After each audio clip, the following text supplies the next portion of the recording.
What's going on, everybody? This is an episode from the No Gimmicks Needed Wrestling podcast. Do you like podcasts and you want to see the full podcast? Make sure you check out the No Gimmicks Needed Wrestling podcast on all your podcast platforms, such as Apple Podcasts, Google Podcasts, Stitcher, Spotify, iHeartRadio, among many others. But you're listening to the episode right here on YouTube, so make sure you hit that like button and below, and make sure you hit the subscribe button to NC Studios and NC Level Up for all your gaming needs. This is the Nerd Coalition. Enjoy the show. Let's go on to, we had another wrestling death. And this wrestling death, unlike the ones I talked about last week, which happened in the past month, I am very familiar with. Because we just lost Sid Vicious on August 26, 2024. Sid Vicious was 63 years old. And Sid Vicious was known for his work he was in WWE, WCW, and ECW. Now, Q-Flow, are you really familiar with Sid Vicious at all? I know you started watching it as your tagline is when Goldberg started spearing evolution. But when you when you went back to anything, are you familiar with who Sid Vicious is? I know who Sid Vicious is. I just ain't seen any matches. Well, out of all respect to Sid Vicious, you ain't missing much. Oh shit.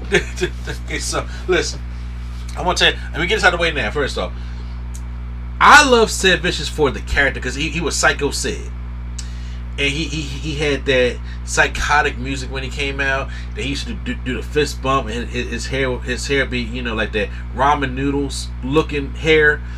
And he, then you had the water in there. And he just started shaking and stuff like that. He looked like a real fucking psycho. He was huge as shit.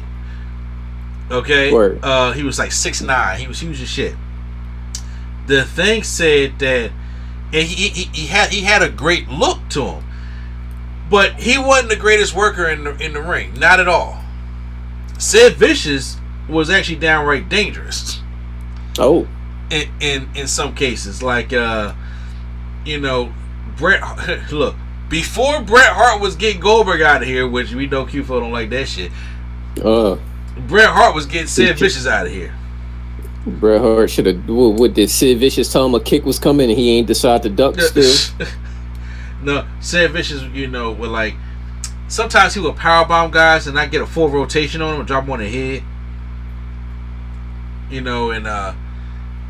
Like I said, he had a look. He just wasn't the greatest in-ring worker, especially when you count to the big guys. But once again, at that time, you wasn't really looking for the in-ring ability. You was looking for the characters and stuff like that. And when I was remember I started watching wrestling in the early 90s, and that's when he was in there. Sid Vicious was in there, and he was doing stuff with Harlem Heat, because I remember how Booker T talked about how close him and Sid Vicious were, and how he gave Harlem Heat, a chance and bring him in for WCW, and said, I know these two guys, and to get them tryouts. So Sid was really, good for that, and they have always been very thankful for, to Sid for that. Then of course he was also, because he also teamed with Harlem Heat in that War Games match. What was it, a War Games match, or what was that? Basically back when they had the whole Shockmaster thing, and it was Sting and I think it was the Bulldog, and anybody bring out the Shockmaster. It was Sid Vicious and Harlem Heat that was out there during that whole thing. Yeah. And it was Sid's team, and it was Sid, Vader, and Harlem Heat. It was a War Games match, and that's what I remember Sid Vicious from, of course. But then also he had his early time in like the early 80s this is when it was the early 80s or the late 80s or early 90s when he was in WCW. He had the War Games match. Also, I forgot what team he was on there for. But there's a spot on there, right, where Flying Brian Pillman was there. He tried to, this is back when the War Games had like a cage atop to it. And I remember they showed a footage of him trying to pick a Brian Pillman's powerbomb, but since he was so tall in the cage roof, he couldn't really fully rotate Brian Pillman because the cage stops right there. He kind of picks him up a little bit and just drops him on his head. It kind of like knocks Brian Pillman out. That's the kind of worker. That's the kind of worker Sid Vicious was. You know, he wasn't the greatest tag team partner, but man, he had a character. And then when he came to WWE, that's when, or his return to WWE, that's when the character really kicked off, and they really put him over. They put the championship on him. He beat Shawn Michaels. That Survivor Series interest he had with the whole Sid words coming down and fireworks, and he came out there. Psycho Sid was giving the fist bumps to everybody. Everybody really was feeling Sid Vicious at that time. And then he had that WrestleMania match, which was not great, with The Undertaker at WrestleMania 13. And because his championship run was like, it was alright. But then after that, he kind of went to ECW. And I remember Sid Vicious going over to ECW for a little bit and just being in there and being the big guy, choking people. I remember that in the late 90s. Then he went back to WCW again. And then that's when he had the leg break. Do you know what I'm talking about, Q-Flow? Mm-mm. So let me know. Huh? I said, nah, let me know. It's all over YouTube. If you're squeamish, don't watch it. But if you're not, it's all over the internet. He had this match. What's it called? Just type in Sid Vicious leg break, and it'll come right up. Oh, okay. So while Q-Flow's doing that, he had this match.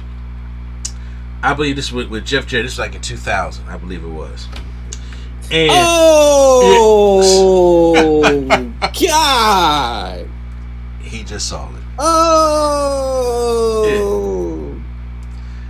So, woo! He had, I believe I said it was a match with Jeff Jarrett, and he I don't know who does. He attempted to do a big boot from the second row, right? And you know what? Not Jeff Jarrett. It was on one of the Steiners. And he comes down with the big boot. I was like, when I was young, I was like, because I seen that happen live. When he does that, he comes down and it snaps his leg and the leg is just dangling. Is when that happened. He has and all the weight on his leg comes down and it just bends and the thing is just hanging. And it was the tibia and the fibula. I don't know all the words of it. And it was one of the break the bones through the skin type thing. They had like to cut the boot off everything. It was bad. And that's one. And that was like wrapped up in his memory of the WCW. And that was it. And that was it for Sid Vicious after that. I don't remember too much of Sid Vicious anything after that. Because after that, I don't remember seeing Sid too much after that. But that was bad. And yeah, Q, you just now witnessed that, didn't you? Q, you ain't pass out over there, did you? No, I'm alright. I had to watch it again though. Ooh. You're sick. Well, I couldn't really believe it. But my man's leg really just folded in half. Ugh.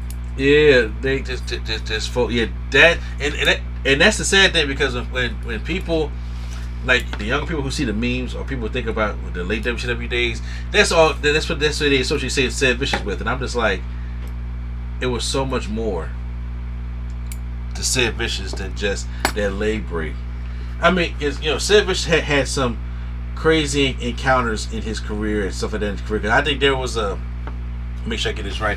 I believe there was a incident he had with Arn Anderson where they got into like a knife fight with some scissors, and he damn near killed Arn Anderson. I want to make sure, because I want to make sure I pull up, because I'm like, me personally, I always ask myself, like, why wasn't that on Dark Side of the Ring? Let me make sure I get this right.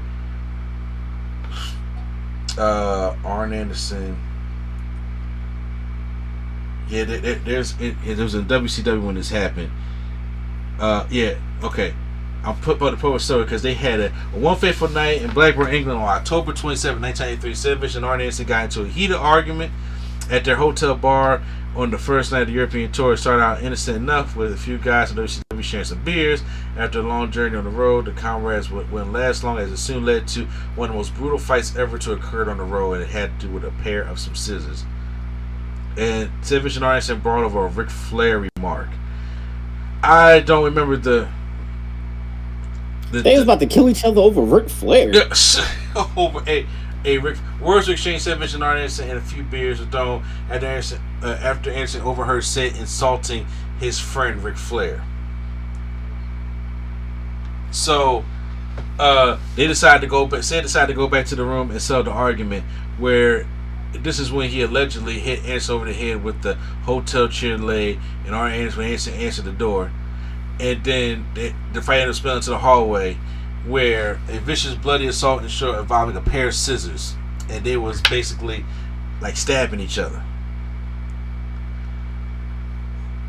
That's wild. Yeah, this was over there because they got two Cold Scorpios saying something about it. But yeah, that was one of the most crazy story fights that I heard about. I remember hearing about that on a documentary before, because I remember when they had this DVD series called Greatest Rivals with Bret Hart and Shawn Michaels, and they was like, "Oh, they're gonna talk about Arn Anderson and Sid Vicious," and I was like, I don't think a lot of people know about that. And to be honest with you, I wasn't one of the people that knew about it. I had to go back and look it up, but I do remember that. And yeah, so Sid Vicious has been in a lot of things in his wrestling career, and he is not, as we're speaking right now, in the Hall of Fame. And he was telling, I think it was his son or maybe his grandkids, I'm not sure what it was, I think it was his son, that he did want to be in the Hall of Fame before he passed away. I am not too sure on what Sid Vicious died from. I gotta go look that up and see what truly happened with Sid Vicious and how he passed away. But I do know that he wanted to be in the Hall of Fame. And once again, for the standard of the WWE Hall of Fame, Sid Vicious, Sid Justice, and all that stuff like that, he can go into the Hall of Fame. I mean, the man has main event at WrestleMania with Hulk Hogan. Yes, that did happen. Back when he was Sid Justice at 19. This was WrestleMania 8, when it really should have been Flair and Macho Man, or it should have been Flair and Hogan, but no, Hogan wanted to work with Sid. It wasn't even for the title. It wasn't even for the title. They just want, man, because Hogan is the title, right? And he had the main event at WrestleMania. So it was him. I remember him and Sid Justice had the match. This back when him and Sid Justice had the match, and Papa Shango missed his cue to come down and break up the match, and so which resulted in Sid being the only man. Listen to me now. The only man to ever kick out of Hogan's leg drop. Hey. Due to a mistake made by Papa Shango. Papa Shango, he missed his cue. Don't know how that happened. You can keep asking Charles Wright in his strip club over and over again how the hell that happened. But we still don't know if it was a rib or not, or whatever case may be. But he missed his call. So Sid was supposed to lose the match. So when Hogan dropped the leg drop, Sid had to kick out, which makes him one of the only men that ever kicked out of Hogan's leg drop. So you already know Hogan was pissed because he missed his cue. Papa Shango missed his cue and everything, but that's what that led to. So which led to at a WrestleMania main event, he has that under his belt.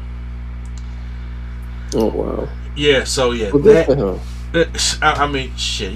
Fuck that leg drop in the first place. You're right, but right. But other than that though, I do. I get it. Okay, I'm reading it now. He had cancer. He had cancer, and at age 63. So, yeah, he. I like Sid. I like I said, he wasn't the greatest wrestler, but the character I like Sid. He was over. in the 90s when he came back to the WWE. And I ain't talking about the first. I ain't talking about the run with Hogan and all that shit like that. I'm talking about the second run in the New Generation era. He was hot. And for like I said, for WWE standards, he deserves to be in the Hall of Fame. And I understand he wanted to find a way in the Hall of Fame before he died so he can enjoy it. But it's kind of like Vader. Vader wanted to be in the Hall of Fame before he passed away, and then he passed away, and then you put him in after. And I think that sucks. Once again, you can't control life, but I do understand. I think you should try to give flowers to the people when they're here. And a lot of times, pettiness, at least the Vince McMahon pettiness, have kept a lot of these people out the Hall of Fame. Now, Vince ain't there no more, so you got to, year to year, you got to let Triple H do his thing. Now, with this being said, I can definitely see him joining next year because he passed away. It sucks it has to happen that way, but that is looking like what the result can be. But yeah, for just for a nostalgic act, for me playing with him in 2K20 in the 2K games before they stopped putting him in there, I like Sid for what he's like. He's that tall, big, intimidating looking psychopath that has a good body, really big. He don't have the greatest work, but he had the look. That's one thing. You may not have the work ability, but he had the look, and that look was in the mid '90s was getting people by in WWE. Shit, that was getting by in the '80s. Look at Hogan. So, rest in peace to him, and condolences to his family. I'm like, we just lost so many wrestlers within this past summer.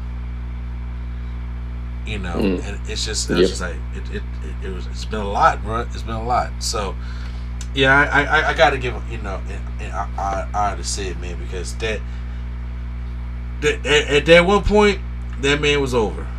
He was a big part of my childhood, especially when it comes to the wrestling.